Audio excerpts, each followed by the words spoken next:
और बड़ी खबर इस वक्त ये आ रही है कि जम्मू कश्मीर के अनंतनाग में जिस इलाके में ऑपरेशन ऑल आउट के तहत आतंकियों को घेरा गया, यहाँ 2 और आतंकियों की जानकारी मिली है और यहाँ पर बताया जा रहा है कि लश्कर तैयबा के 2 और आतंकियों की मौजूदगी की खबर मिलने के बाद आज सुबह से ये ऑपरेशन फिर एक बार शुरू कर दिया गया है।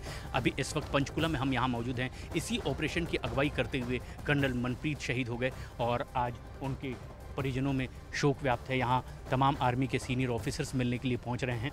अभी कुछ देर पहले ही ब्रिगेडियर नायर भी मिलने के लिए यहाँ परिवार के लोगों से मिलने के लिए पहुँचे हैं। लेकिन जो बड़ी खबर आ रही है वो ये कि एक बार फिर से ये ऑपरेशन अब और तेज़ कर दिया गया है, क्योंकि जिस आतंकवादियों की मौजूदगी की जानकारी आर्मी को मिली थी उसके बाद जम्मू कश्मीर पुलिस और आर्मी के जॉइंट ऑपरेशन की शुरुआत की गई थी, जिसमें कि आतंकी ढेर हुए। लेकिन 2 और लश्कर तैयबा के आतंकियों की मौजूदगी की खबर मिली है और एक बार फिर ये ऑपरेशन तेज़ कर दिया गया है। अनंतनाग में जिस तरीके से ये ऑपरेशन तेज़ किया गया है, यहाँ पर बताया जा रहा है कि ऑपरेशन ऑल आउट के तहत कुछ और आतंकियों की मौजूदगी की खबर मिलने के बाद जम्मू कश्मीर पुलिस के साथ में आर्मी ने ये स्पेशल ऑपरेशन शुरू किया, जिसमें कर्नल मनप्रीत शहीद हो गए थे। और आज पंचकुला में जहाँ उनके परिजनों को सांत्वना देने के लिए बड़ी तादाद में लोग पहुंच रहे हैं, आर्मी के सीनियर ऑफिसर्स पहुंच रहे हैं।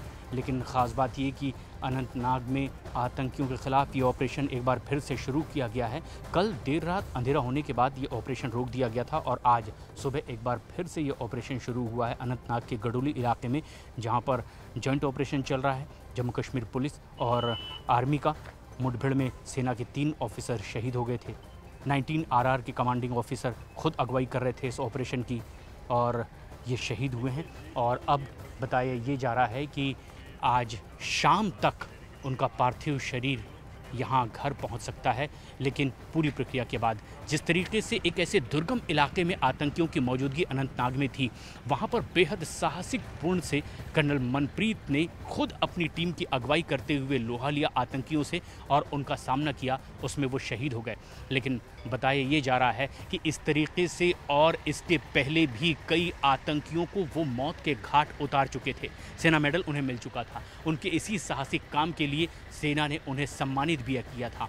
लेकिन परिवार के लोगों से जब हमारी बातचीत हुई है, उन्होंने बताया कि कल सुबह ही परिवार के लोगों से उनकी फ़ोन पर बातचीत हुई थी और उन्होंने ये जानकारी दी थी कि एक स्पेशल ऑपरेशन के लिए वो यहाँ से निकल रहे हैं अपने साथियों के साथ। लेकिन फ़ोन पर जिस तरीके से बातचीत हुई थी, परिवार के लोगों को ये नहीं पता था कि फ़ोन के ज़रिए जिनकी आवाज़ सुन रहे हैं, उनका तिरंगे में लिपटा पार्थिव शरीर ही अब इस घर लौटने वाला है।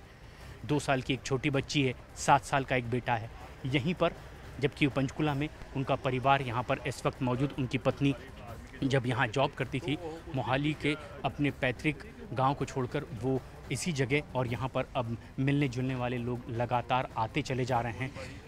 रिफत हमारे सहयोगी इस वक्त अनंतनाग से हमसे सीधे जुड़ रहे हैं। रिफत, अभी अब इस ऑपरेशन के बारे में क्या ताज़ा जानकारी मिल पा रही है और शहीद कर्नल मनप्रीत का पार्थिव शरीर क्या अब नीचे लाया जा चुका है? जी बिल्कुल प्रशांत, बिल्कुल बॉडीज़ रिट्रीव की गई हैं और मैं आपको बता दूं ऑपरेशन तेज़ कर दिया गया। अभी हम ये देख रहे थे कि यहाँ पे हर तरफ से मूवमेंट थी। मैं आपको सबसे पहले दिखाना चाहूँगा, जो हमारे दर्शक हैं, बिल्कुल यही स्पॉट है जहाँ पे बॉडीज़ भी रिट्रीव की गई और जहाँ पे ये फायरिंग हुई। जो आप कैमरा पर्सन आपको दिखाएंगे, ये बिल्कुल वही स्पॉट है जहाँ पे फायरिंग हुई, जहाँ पे बॉडीज़ रिट्रीव की गई। माउंटेन आप देख सकते हैं किस तरीके का टफ टेरेन है। वहाँ पे जब सुरक्षा बलों को स्पेसिफिक इन्फॉर्मेशन मिली थी कि इस एरिया में मिलिटेंट छुपे हुए हैं, फॉरन कॉर्डन सर्च ऑपरेशन लॉन्च किया गया। लेकिन जब कर्नल मनप्रीत और उसके साथ में मेजर और साथ ही डीएसपी जो पुलिस के थे हुमायूं भट्ट, वो जब यहाँ पे पहुंचे तो मिलिटेंटों ने अंधाधुंध फायरिंग किया। ऐसा लगता है कि उन्होंने एक एम्बुश लगाया था और वो पूरा ट्रैक कर रहे थे उनकी मूवमेंट, और वहाँ पे फिर बॉडीज रिट्रीव करना काफ़ी मुश्किल हो रहा था या उनको जख्मी हालत में इवैक्यूएट करना मुश्किल हो रहा था। अगर ये फॉरेस्ट एरिया नहीं होता तो शायद उनको टाइम पे इवैक्यूएट किया जा सकता था और उनकी जान बच सकती थी। लेकिन चूंकि ब्लड लॉस बहुत हो जाता है और वहाँ से क्विकली 1 घंटे या 2 घंटे में इवैक्यूएट करना नामुमकिन था। हालांकि हेलीकॉप्टर्स लाए गए, लेकिन वहां पे हेलीकॉप्टर कहीं लैंड भी नहीं कर सकता था।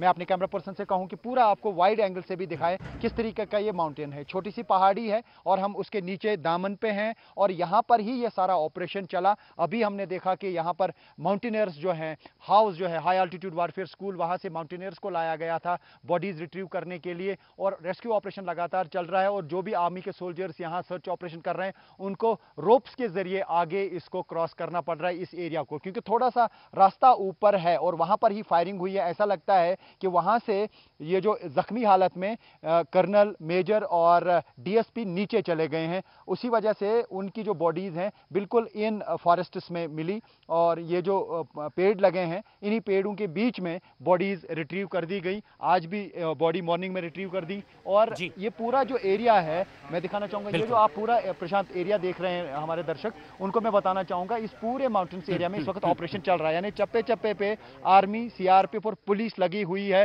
स्नाइपर डॉग्स लगे हुए हैं और जो भी सपोर्ट है वो एडिशनल मिल रहा है। जो भी आर्मी के यहाँ पे यूनिट्स हैं वो इस ऑपरेशन में लगे हुए हैं। पुलिस ने साफ कर दिया है कि 2 एलईटी के मिलिटेंट्स को, जिसमें उजैर खान भी शामिल है, उजैर लोकल मिलिटेंट है, उनको घेरा गया है, उनको एनसर्कल किया गया है। मतलब इसी एरिया में वो हैं जिनको इर्द गिर्द घेराबंदी कर दी गई है। लेकिन यहाँ पे सबसे बड़ा डिफिकल्ट मसला ये है कि यहाँ पे काफ़ी सारी पहाड़ियाँ हैं, पत्थर बड़े बड़े हैं, वो कहीं पे भी छुप सकते हैं और काफ़ी देर तक वहाँ पे रह सकते हैं जब तक उनके पास खाने पीने का सामान है या जब तक उनके पास एम्यूनिशन है।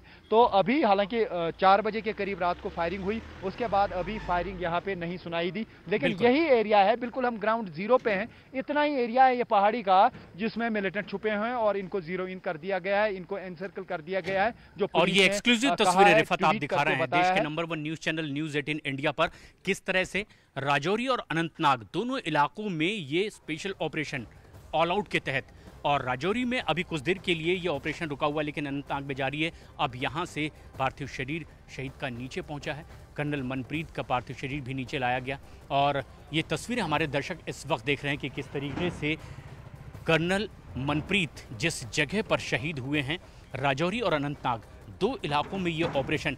और यहाँ एक बार फिर से ये जानकारी मिली कि लश्कर तैयबा के 2 आतंकी अभी और यहाँ मौजूद हैं और इसीलिए ये ऑपरेशन एक बार फिर से तेज कर दिया गया है। एक जगह जहाँ ऑपरेशन थमा है, सर्च ऑपरेशन वहाँ पर जारी है, लेकिन अनंतनाग में एक बार फिर से ये ऑपरेशन तेज किया गया है क्योंकि बताया जा रहा है कि उज़ैर जो कि लश्कर तैयबा का आतंकी है ये यहाँ पर मौजूद है और इसीलिए जिस आर्मी की टीम की अगुवाई कर रहे थे कर्नल मनप्रीत जो शहीद हुए हैं, इससे पहले भी कई ऐसे और आतंकियों को वो मौत के घाट उतार चुके हैं। अपनी टीम की अगुवाई कर रहे थे, जम्मू कश्मीर पुलिस के साथ में जॉइंट ऑपरेशन आर्मी का ये चल रहा था और अनंतनाग में जिस तरीके से आतंकियों की मौजूदगी की खबर मिली थी, उसके बाद जिस तरह से अब एक बार फिर से ये ऑपरेशन शुरू हुआ है। रिफत हमारे सहयोगी ग्राउंड जीरो पर मौजूद हैं जहाँ पर यह ऑपरेशन जारी है। रिफत, जिस तरह से आतंकी 2 ढेर किए गए, कुछ की और मौजूदगी की जानकारी मिल पा रही है, क्या उनके बारे में अब तक डिटेल्स मिल पाई है? जी बिल्कुल, उज़ैर खान का नाम लिया है पुलिस ने और बताया है वो भी यहाँ पे मौजूद हैं और उसके साथ में एक और एलईटी का मिलिटेंट है। क्या वो फॉरेन मिलिटेंट है, पाकिस्तानी मिलिटेंट है, अभी उस बारे में कुछ कहा नहीं गया है। लेकिन ये समझा जा रहा है कि पाकिस्तानी मिलिटेंटों का एक ग्रुप ज़रूर यहाँ पे इस एरिया में ऑपरेट कर रहा है, क्योंकि कुलगाम में भी जिस तरीके से ऑपरेशन हुआ था और उसमें भी आर्मी को जो है नुकसान पहुँचा, 3 आर्मी सोल्जर्स की जान उस ऑपरेशन में गई। तो ये कहा जा सकता है कि कहीं ना कहीं इन्हीं जंगली एरियाज़ में अब मिलिटेंट ऑपरेट कर रहे हैं, क्योंकि जो बस्तियों में लगातार एनकाउंटर्स हो रहे थे, घरों में, मकानों में या ऑर्चर्ड्स में काफ़ी सारे एनकाउंटर्स हो गए, काफ़ी सारे मिलिटेंट मारे गए। लेकिन शायद अब मिलिटेंट जो है उन्होंने जंगलों का रुख किया। उस पार से अगर इन्फिल्ट्रेशन होती है तो मिलिटेंट जंगलों में ही रहते हैं, क्योंकि उन्हें मालूम है कि अगर वो किसी भी बस्ती में चले गए तो वो फौरन जो है उनके खिलाफ एनकाउंटर किया जाएगा। तो फिर से मैं दिखाना चाहूँगा दर्शकों को, बिल्कुल यही वो एरिया है जहाँ पे ये सारा ऑपरेशन इस वक्त भी चल रहा है और उससे पहले भी इसी में मिलिटेंट जो है वह छुपे हुए थे। और फाइनली यहाँ पे अभी ऑपरेशन में ये कहा गया कि 2 एलईटी के मिलिटेंट जो है उनकी घेराबंदी कर दी गई, वो घेरे में फंसे हुए हैं। एनसर्कल वर्ड इस्तेमाल किया है, पुलिस ने कहा है कि दे हैव बीन एनसर्कल्ड, तो उसका मतलब है कि ऑपरेशन में अभी टाइम लग सकता है।